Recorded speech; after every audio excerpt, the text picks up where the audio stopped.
ఎవరు ఈ కళ్ళు మొక్కలు? ఈ కర్రీ మొక్కలు ఎవరు నిద్రపోతున్నారు కదా? పడిపోతావే. కళ్ళు మొక్కలు గడప మీద పెట్టుకొని నిద్రపోతున్నారు. కర్రీ మొక్కలు ఎవరు? చిన్నరా పెద్దరా? పేసి చూపించరా రే. చిన్నరా పెద్దరా? నువ్వు ఈరు పెద్దోరే అనుకుంటా. ఈరు పెద్దోరే, ఈరు ముఖం.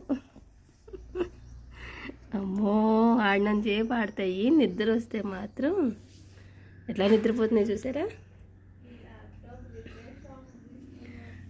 చిన్నరా పెద్దరా? నువ్వు చిన్న దూడవా పెద్ద దూడవా?